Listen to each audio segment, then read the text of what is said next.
রাস্তে আমার কোনো ভুল ভ্রান্তি থাকলে আমাকে একটু মাফ করবেন আপনারা। আমার বাবা অধ্যাপক সিরাজউদ্দিন খান, আমার বাবা চেষ্টা করেছেন আমাদেরকে এই রাসূল সাল্লাল্লাহু আলাইহি সাল্লামের সিরাতের উপরে আমাদের জীবনটাকে গঠন করার জন্য। অনেকে জিজ্ঞেস করেছেন, চারটে ছেলেকে মাদ্রাসায় দিয়ে দিলেন কেন? কয় যে ওরা মাদ্রাসায় পড়ার পর যদি ওরা দুনিয়ায় কিছু করতে পারে করবে, মাদ্রাসায় পড়ার পরে কেউ শেষ হয়ে যায় না, মাদ্রাসার পড়ার পরেই তারা সম্মানিত হয়। আমার ভাইয়েরা, আজকে বর্তমান সময় আমাদের সন্তানদেরকে মাদ্রাসায় পড়ানোর আগ্রহ বেড়েছে আলহামদুলিল্লাহ। এখানে যারা আছেন আমরা কি সিদ্ধান্ত নেব আমাদের সন্তানদেরকে আমরা মাদ্রাসায় পড়াইলেও, মাদ্রাসায় না পড়াইলেও পারিবারিকভাবে রাসূল সাল্লাল্লাহু আলাইহি ওয়াসাল্লামের জীবনী আমরা তাদেরকে শেখানোর চেষ্টা করব? ইনশাআল্লাহ করব। কারণ এখানে আলোচনা করে সারা রাত না, 2 দিন 3 দিন আলোচনা করে রাসূল সাল্লাল্লাহু আলাইহি ওয়াসাল্লামের জীবনী শেষ করা যাবে না। রাসূল করিম সাল্লাল্লাহু আলাইহি ওয়াসাল্লামের লজ্জাশীলতা কেমন ছিল? আজকে তো আমাদের সমাজে লজ্জা উঠেই গেছে, লজ্জা নাই, শরম নাই, যে যাকে যা খুশি বলে দিচ্ছি। অথচ মুহাম্মদুর রাসূলুল্লাহ সাল্লাল্লাহু আলাইহি ওয়াসাল্লাম যখন পাথর বহন করতেছেন লোকেরা, রাসূল সাল্লাল্লাহু আলাইহি ওয়াসাল্লাম পাথর বহন করার জন্য তার পরনের যে লুঙ্গি, সে সময়ের লোকেরা তো ম্যাক্সিমাম উলঙ্গ অবস্থায় কাজবাজ করত। রাসূল সাল্লাল্লাহু আলাইহি ওয়াসাল্লাম হাঁটুর উপরে কাপড় উঠাতে চাইতেন না। রাসূল সাল্লাল্লাহু আলাইহি ওয়াসাল্লামের কেউ জোর করে তার পরনের কাপড় ফলে মাথায় দিয়ে দিয়েছে, বলছে যে তোমার তো ইট বহন করতে মাথায় লাগতেছে, তুমি পরনের কাপড়টা কি করো, মাথায় বাঁধো। পরনের কাপড়টা মাথায় বাঁধার সাথে সাথে আমার নবী, প্রিয় নবী মুহাম্মদুর রাসূলুল্লাহ সাল্লাল্লাহু আলাইহি ওয়াসাল্লাম বেহুশ হয়ে পড়ে গেলেন, বেহুশ হয়ে পড়ে গেলেন।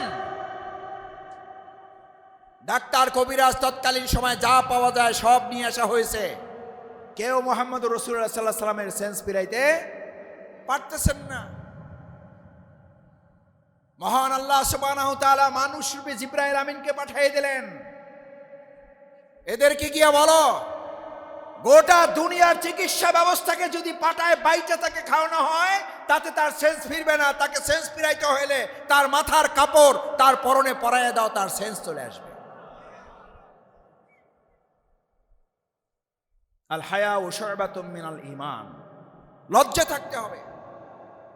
আমি একজনকে কটু কথা বলবো, আমার লজ্জা থাকতে হবে, আমার শরম থাকতে হবে। আজকে বলা হয় লজ্জা শরম তো ও তো বহু আগে মারাই গেছে, লজ্জা শরমের মা এখন পৃথিবী থেকে বিদায় নিয়ে নিছে। অথচ লজ্জা শরম বলা হয়েছে ঈমানের শাখা। রাসূল করিম সাল্লাল্লাহু আলাইহি ওয়াসাল্লাম সবাইকে নিয়ে কিভাবে চলতেন আদর্শ দেখেন। কাবার পাথর নির্মাণ করা হবে, পাথর রাখা হবে, পাথর রাখার সিদ্ধান্ত হয়েছে, মর্যাদাপূর্ণ পাথর সমস্ত গোত্রের লোকেরা রাখতে চায়। সবাইকে নিয়ে চলা, সবাইকে নিয়ে চলতে হবে। অমুকের পছন্দ হয় না, আপনি এলাকায় থাকবেন না। কালকে অমুকের দলে গেছিলেন কেন, আপনি আমার বাড়িতে থাকতে পারবেন না, আমার এলাকায় ঢুকতে পারবেন না। এই কথা বলার লোক আমাদের এলাকায় আছে না নাই?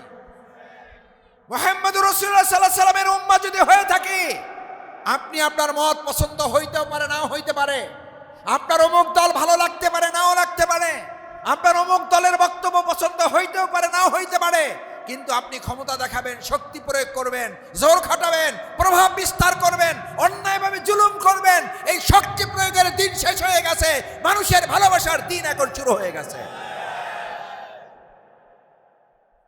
আমি মাঝে মধ্যে শুনতে পাই আমার মদনপুরাতেও নাকি কেউ কেউ মোবাইলে হুমকি দেয়, মোবাইলে ধমক দেয়, মোবাইলে মেসেজ দেয়, তোমাকে দেখে নেওয়া হবে, তুমি অমুক জায়গায় গেছিলা, তুমি এই এলাকায় আর ঢুকতে পারবে না, তুমি অমুকের সাথে মিটিংয়ে ছিলা। অথচ রাসূল করিম সাল্লাল্লাহু আলাইহি ওয়াসাল্লাম সকল গোত্রপতিকে নিয়ে এসে বললেন, কাপড়ের মধ্যে পাথরটা তোলো, সবাই মিলে কাপড়ের 4 কোণা ধরো, আমরা সবাইকে নিয়ে এই এলাকায় চলতে চাই। রাসূল সাল্লাল্লাহু আলাইহি ওয়াসাল্লামের সিরাতের একটা শিক্ষা নিয়ে যান। আমরা আমাদের প্রিয় মদনপুরা, আমাদের প্রিয় বাউফল, আমাদেরকে কেউ গালাগালি করলে আমরা গলাগলি করে কোলাকুলির মাধ্যমে সবাই কাঁধে কাঁধ মিলিয়ে আমরা বাউফলে চলবো ইনশাআল্লাহ।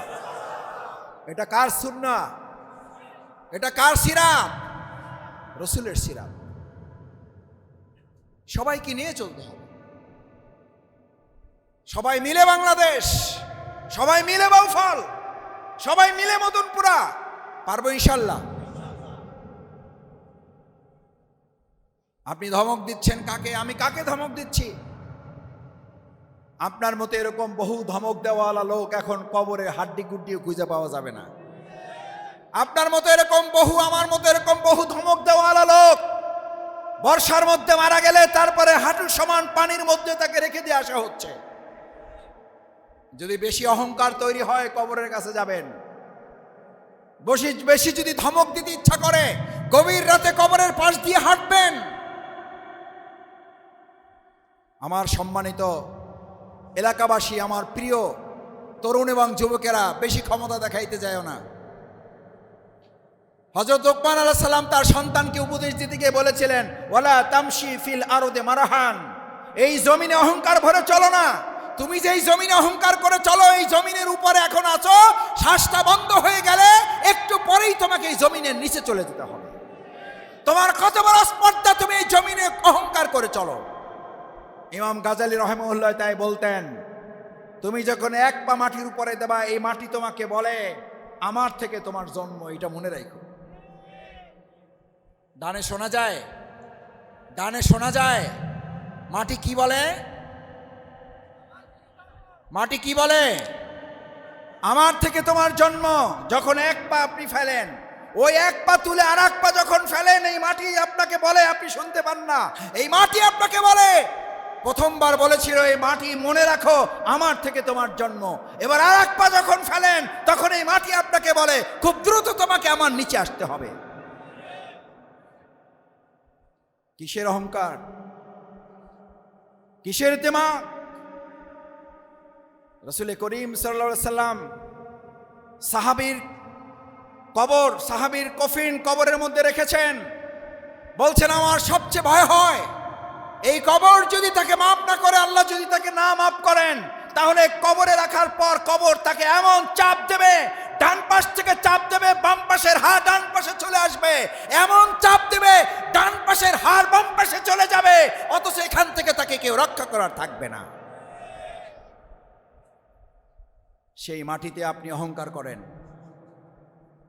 সেই মাটিতে আপনি ধমক দিয়ে বেড়াচ্ছেন, সেই মাটিতে আপনি মানুষকে হুমকি দিচ্ছেন। আল্লাহ আমাদের সবাইকে হেদায়েত দান করুন। আমাদের সেই ধমকওয়ালা ভাইদের জন্য, ব্যক্তিদের জন্য আমরা দোয়া করি, আল্লাহ ওই ভাইদেরকে আপনি সিরাতের বুঝ দান করেন। রাসূল করিম সাল্লাল্লাহু আলাইহি সাল্লাম শুধুমাত্র মুসলিম ভাই বোনদের প্রতি না, আমরা তো মুসলিম। রাসূল সাল্লাল্লাহু আলাইহি সাল্লাম এক বেদুইন, রাসূল সাল্লাল্লাহু আলাইহি সাল্লাম এরকম মসজিদে নববীতে বসে আলাপ আলোচনা করতেছেন। আলোচনা শুনতে শুনতে এমন মন তৈরি হয়ে গেছে, এমন মনোযোগ দিয়ে দিছে, এর যে বাথরুম লাগছে, বাথরুমের কথা মনে নাই। বাথরুম মানে প্রস্রাব লাগছে আর কি। আর সে তো মসজিদের পবিত্রতা সম্পর্কে, যেহেতু ইসলাম সম্পর্কে তার ধারণা নাই, তার জানা নাই মসজিদের পবিত্রতা সম্পর্কে। ওখানে দাঁড়াইয়াই মসজিদে নববীর ওই চত্বরে সে কি করে ফেলছে, কি করে ফেলছে? রাসূল করিম সাল্লাল্লাহু আলাইহি সাল্লামের সামনে বসা ছিল জবরদস্ত সাহাবী হযরত আবু বকর, ওমর রাদিয়াল্লাহু তাআলা।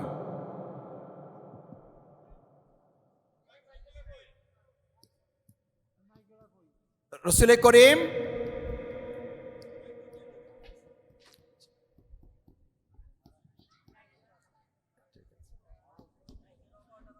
করিম সাল্লাল্লাহু আলাইহি ওয়াসাল্লাম